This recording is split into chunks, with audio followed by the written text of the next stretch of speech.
Hi everyone. In this video, I'll be going over managing keys and the header for your encrypted LUKS container.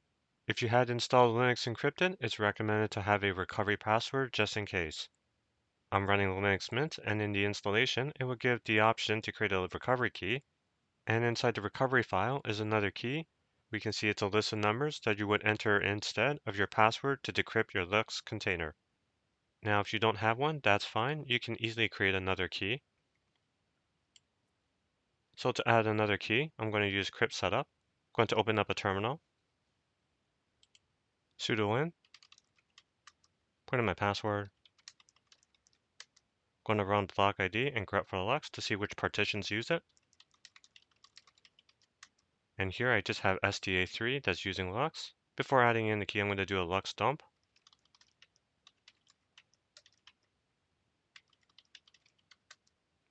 And so we see here under key slots, there are two keys. So I'm going to add in a new key using LUKS add key.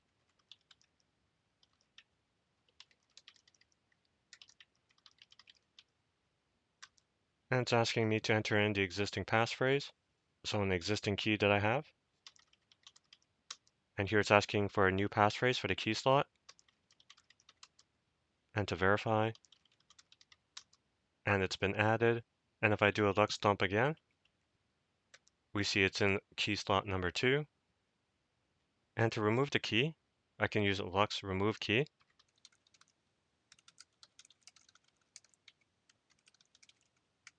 And it's asking for the passphrase of the key to be deleted. So I'm going to enter in that passphrase I just added. And I'll do a dump again. And so we see key slot number 2 has been removed. Now, if you want to choose a specific key slot for your passphrase, you can do that as well using LUKS add key. So for example, I'll do slot number 5.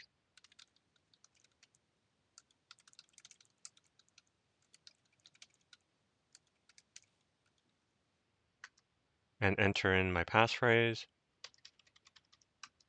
And put in a new passphrase for this key. Verify. And do a dump again. And we see a new entry for slot number 5. Also, let's say that I forget the password for slot number 5, but I want to remove it, and I can just remove the slot itself using LUKS kill slot. So I'm going to do that.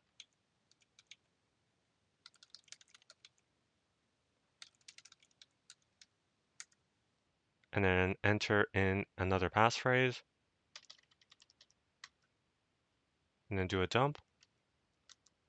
And we see slot number 5 has been removed. And lastly, it's a good idea to make a backup of the LUKS header. So what is the LUKS header? Well, if the LUKS container is a vault, then the header is the lock mechanism. And if there's an issue with the LUKS header, then there will be an issue with the lock mechanism. And if there's an issue with the lock mechanism, then you won't be able to open up the vault. So I'll back up the LUKS header, and then intentionally corrupt it, and then do a restore. So as I'm already booted into Linux Mint and have my LUKS container already opened and mounted, I'll be rebooting into a Linux Live environment using the Linux Mint installation media. So I'm in the installation media, and I'm going to open up a terminal, sudo in, and I'll do a quick dump on dev SDA3, and I scroll up. There's the LUKS header information, the data segments, the key slots, tokens, and digests.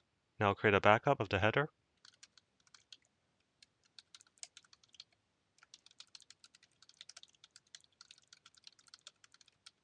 And I'll call it backup.img, ls-l. All right, and we see the file there. And now I'll corrupt the header. I'll use dd to corrupt the first 2 megabytes of dev SDA3.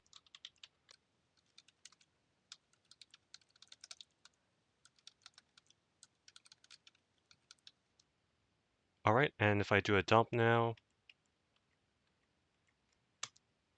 and we see here, it says it's not a valid LUKS device. And so even if I try to open it up, and I'll map it as crypt disk, and we see that it also says it's not a valid LUKS device. And now to restore it, I would use the LUKS header restore.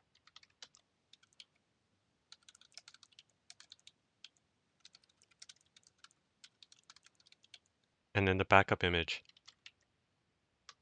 And here it says that dev SDA3 does not contain a LUKS2 header, and replacing the header can destroy data on the device. Are you sure? And yes, in capitals, enter. And now if I do a dump again, and we see the information is there. And if I just do a quick open on it, put in my passphrase, and I check if the mapping is there under dev mapper, and we see it's there, crypt disk. So that's it. That's how you can manage the keys and the header for your LUKS container. I hope this video has been useful, and I thank you for watching. Bye now.